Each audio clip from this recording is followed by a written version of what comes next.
आप लोग कैसे हैं? ठीक है। चलिए एक बार और आज हम आप लोग को जो है कंडेंसर के बारे में बताने वाले हैं कि कंडेंसर क्या काम करता है और इसका प्रयोग रेफ्रिजरेशन सिस्टम में किस कार्य के लिए किया जाता है। तो इससे पहले हमने आप लोग को बताया था कि वेपर कंप्रेशन रेफ्रिजरेशन सिस्टम कितने फेसों के अंतर्गत कार्य करता है। तो 4 फेसों के अंतर्गत कार्य करता है, जिसमें हमने बताया था पहला जो है कंप्रेशन,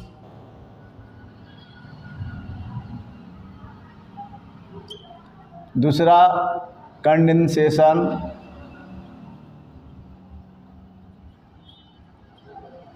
और तीसरा बताए थे एक्सपेंशन,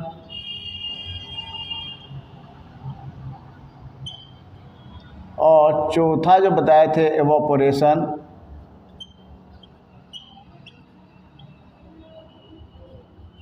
ये 4 जो है फेस है जिनके अंतर्गत जो है वेपर कंप्रेशन रेफ्रिजरेशन सिस्टम कार्य करता है। कौन कौन? Compression, condensation, expansion, evaporation. इससे पहले वाले वीडियो में हमने आप लोगों को जो है कंप्रेशन के बारे में बता दिए थे कि कंप्रेशन क्या है और यह किस उपकरण के द्वारा पूरा किया जाता है। तो हमने बताया था कि कंप्रेसर जो कंप्रेशन की क्रिया को पूर्ण करने वाला उपकरण है, तो वो कंप्लीट हो गया है। वो पीछे जो वीडियो बनाया गया उसमें आप देख सकते हैं। दूसरा है कंडेंसेशन। तो कंडेंसेशन जो है यह क्रिया कंडेंसर के द्वारा होता है, कंडेंसर के द्वारा होता है। तो इसी टॉपिक पर हम लोग आज बात करेंगे, इसी के बारे में जानकारी करेंगे कि कंडेंसर क्या है और यहाँ पर क्यों इसका इस्तेमाल किया जाता है और इसका काम क्या है, इसके बारे में। ठीक है। तो कंडेंसेशन,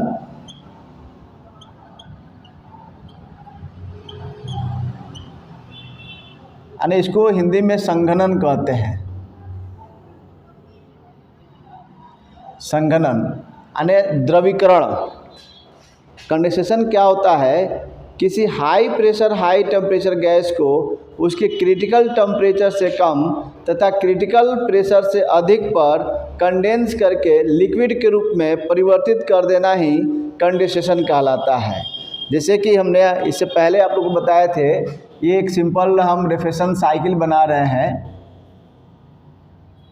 जैसे ये कंप्रेशन हो गया, कंप्रेसर का ये कंडेंसर जो कंडेंसेशन क्रिया को पूर्ण करता है, और यहाँ फिल्टर लगा दिया जाता है, और यहाँ refrigerant control and expansion valve,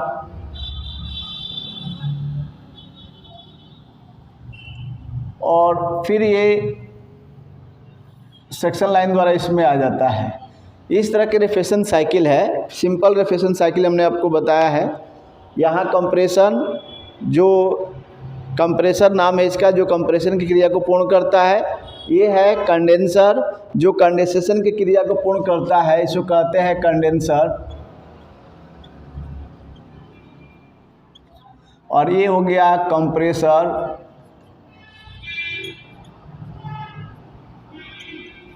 और ये हो गया आरसी यानी रेफ्रिजरेंट कंट्रोल, यानी इसको एक्सपेंशन कह सकते हैं। और ये हो गया एवापोरेटर,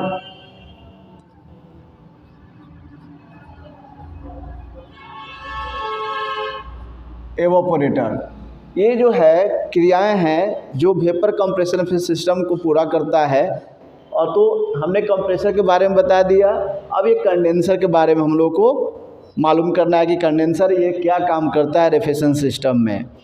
तो ये जो है कंडेंसर कंडेंसेशन की क्रिया को पूर्ण करता है, ये क्रिया को पूर्ण करता है। तो ये क्रिया क्या है कि गैस को लिक्विड के रूप में परिवर्तित करने की जो क्रिया होती है उसको कंडेंसेशन कहते हैं। यानी आप कह सकते हैं किसी high pressure high temperature gas को उसके क्रिटिकल टेम्परेचर से कम तथा क्रिटिकल प्रेशर से अधिक पर कंडेंस करके, कंडेंस माने संघनित करके, उसको ठंडा करके, उसको द्रवीकरण करके लिक्विड के रूप में, द्रव के रूप में परिवर्तित करने की क्रिया जो है कंडेंसेशन कहलाता है। यानी कंडेंसेशन को डिफिनीशन अगर आप इस प्रकार से दे सकते हैं कि किसी high pressure high temperature gas को उसके क्रिटिकल टेम्परेचर से कम तथा क्रिटिकल प्रेशर से अधिक पर कंडेंस करके लिक्विड के रूप में परिवर्तित कर देने की क्रिया को ही कंडेंसेशन कहते हैं। यह एक प्रकार का क्रिया है।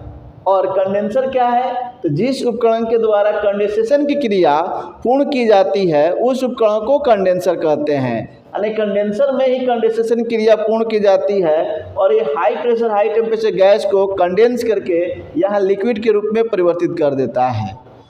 समझ में आ रहा? यानी कि गैस को लिक्विड के रूप में परिवर्तित करना, गैस है तो उसको वेपर और वेपर से लिक्विड के रूप में परिवर्तित कर दिया जाता है, उसी को कंडेंसेशन क्रिया कहा जाता है। जैसे आप लोग जो है कार्बन डाइऑक्साइड देखे नहीं है? कार्बन डाइऑक्साइड तो देखे ही है। आप जानते हैं कि जो हम लोग सांस लेते हैं वो कौन सा गैस होता है? ऑक्सीजन। और जो सांस छोड़ते हैं वो कौन सा होता है? Carbon dioxide. तो कार्बन डाइऑक्साइड जो है जब ज़्यादा टेम्परेचर रहता है एटमॉस्फेयर का तो उस समय हमारे मुंह से किस रूप में निकलता है? तो गैस के रूप में, जो दिखाई नहीं देता है। और जब जैसे ठंडा का मौसम आ जाता है यानी टेम्परेचर कम हो जाता है तो उस समय क्या होता है कि हमारे मुंह से जो है वेपर कंडीशन में निकलता है, वाष्प के रूप में। जो देखते हैं ना वेपर, वाष्प निकलता है मुंह से, और उसको हाथ से ऐसे दबा दीजिए तो किस रूप में हो जाता है? हाथ पर लिक्विड के रूप में हो जाता है कि नहीं? द्रव के रूप में, पानी के रूप में हो जाता है।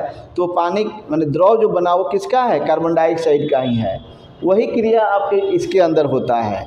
जो कार्बन डाइऑक्साइड है या कोई भी गैस है उसको कंडेंस करके लिक्विड के रूप में परिवर्तित कर दिया जाता है तो उसी को कंडेंसेशन कहते हैं। और यह क्रिया जिस उपकरण के द्वारा होता है उस उपकरण को कंडेंसर कहते हैं। यानी कि मॉडल डिजाइन में कुछ भी हो, अगर वह कंडेंसेशन क्रिया पूर्ण कर रहा है तो उसको कंडेंसर कहेंगे। इसका बनावट इस तरह हो या किसी भी तरह का बनावट हो, अगर वो कंडेंसेशन की क्रिया पूर्ण कर रहा है यानी कि गैस को लिक्विड के रूप में परिवर्तित कर रहा है तो उसको कंडेंसर ही कहेंगे, चाहे उसका बनावट या कुछ भी हो। अब देखिए कंडेंसेशन क्रिया किन किन बातों पर निर्भर करता है। कंडेंसेशन क्रिया जो है वो प्रेशर का अधिक होने पर, हाई प्रेशर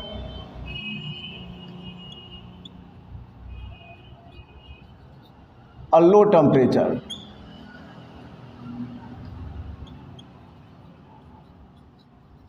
यानी हाई प्रेशर यानी उच्च दाब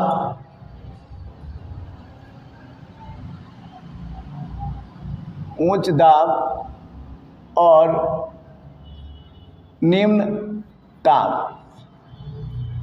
अगर ये जो है उच्च दाब रहेगा और निम्न ताप रहेगा तब जाकर वो कंडेंस होकर लिक्विड के रूप में परिवर्तित होगा। अगर ताप भी ज़्यादा हो और दाब कम हो तो वह लिक्विड के रूप में परिवर्तित नहीं हो पाएगा। इसलिए यहाँ पर जो कंप्रेसर से निकलकर रेफ्रिजरेंट जाता है वह सुपर हीटेड होता है, यानी high pressure high temperature gas condition में होता है। तो यहाँ पर हम इस तरह से करके जो है इसका कॉन्टेक्ट एरिया बढ़ा देते हैं और बढ़ाकर इसके अंदर से हीट को कम करते हैं। जब हीट कम होता है तो प्रेशर अधिक होने की वजह से यह लिक्विड के रूप में परिवर्तित हो जाता है। तो कंडेंसेशन क्रिया किन किन बातों पर निर्भर करता है? तो कंडेंसेशन क्रिया दो बातों पर निर्भर करता है। एक तो टेम्परेचर का कम होना और दूसरा प्रेशर का अधिक होना। अगर दोनों में से कोई एक नहीं होगा तो कंडेंसेशन क्रिया पूर्ण नहीं होगी। यानी कि टेम्परेचर को हम किसी न किसी माध्यम से कम करेंगे और प्रेशर इसमें हाई रहेगा ही रहेगा, तो इसलिए कंडेंस होकर लिक्विड के रूप में परिवर्तित हो जाता है। लिक्विड के रूप में परिवर्तित करने की आवश्यकता क्यों हो गई? तो ये जो रेफ्रिजरेंट जब लिक्विड के रूप में जाएगा तो यहाँ पर रेफ्रिजरेंट कंट्रोल लगा हुआ है। यह रेफ्रिजरेंट कंट्रोल उसको माइक्रोफाइन अणुओं में एक्सपेंड करके एवापोरेटर में भेज देगा। अगर लिक्विड नहीं होगा तो रेफ्रिजरेंट जो है जाएगा यहाँ पर एवापोरेटर में, तो वह एवापोरेट नहीं होगा, क्योंकि जहाँ ठंडा उत्पन्न करना है वहाँ एवापोरेशन होगा तभी वहाँ ठंडा उत्पन्न हो जाएगा। अगर एवापोरेशन नहीं होगा तो ठंडा उत्पन्न नहीं होगा। तो एवापोरेशन किसका होगा? तो एवापोरेशन होगा लिक्विड का। इसीलिए यहाँ पर इसको रेफ्रिजरेंट को कंडेंस करके लिक्विड के रूप में परिवर्तित करके यहाँ भेजा जाता है और ये कंट्रोल करके माइक्रोफाइन अणुओं में एक्सपेंड करके यहाँ भेज देता है एक्सपेंशन वाल्व, और एवापोरेटर में जाकर जो वही लिक्विड एवापोरेट होता है, यानी कि वहाँ पर लिक्विड से वेपर में बनता है, वाष्प के रूप में बनता है, जिससे यह ठंडा हो जाता है। और यहाँ पर क्या होता है? रेफ्रिजरेंट ठंडा होता है, ये गर्म होता है। कंडेंसर क्या होता है? गर्म होता है और एवापोरेटर ठंडा होता है। तो ये हमने कंडेंसर के बारे में बता दिया कि जिस उपकरण के द्वारा कंडेंसेशन की क्रिया पूर्ण की जाती है उस उपकरण को कंडेंसर कहते हैं। और कंडेंसेशन किसे कहते हैं, तो किसी high pressure high temperature gas को उसको क्रिटिकल टेम्परेचर से कम तथा क्रिटिकल प्रेशर से अधिक पर कंडेंस करके लिक्विड के रूप में परिवर्तित कर देना ही कंडेंसेशन कहलाता है।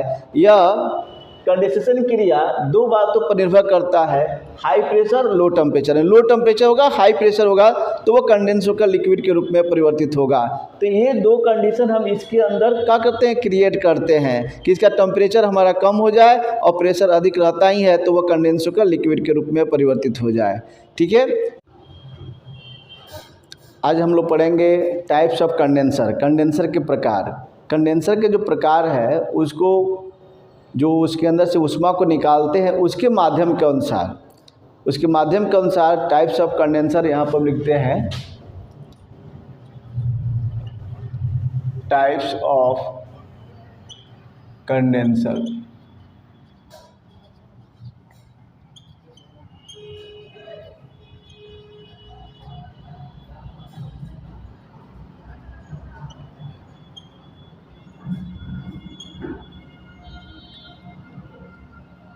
टाइप्स ऑफ कंडेंसर, कंडेंसर के प्रकार। कंडेंसर में यहाँ पर भी न लिख सकते हैं, कोई दिक्कत नहीं है। कंडेंसर में आप ऐसे भी लिख सकते हैं, ऐसे भी लिख सकते हैं, कोई दिक्कत नहीं है। ठीक है, तो कंडेंसर, टाइप्स ऑफ कंडेंसर। तो कंडेंसर में ऊष्मा स्थानांतरण करने के जो माध्यम है उसके अनुसार यह तीन प्रकार के होते हैं। पहला है एयर कूल्ड कंडेंसर, दूसरा है वाटर कूल्ड कंडेंसर,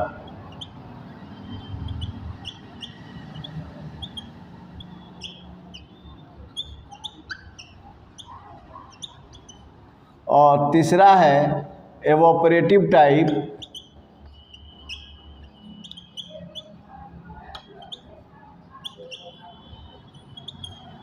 कंडेंसर। अब इन सभी कंडेंसरों का प्रयोग कहाँ कहाँ किया जाता है इन सब के बारे में बताएंगे।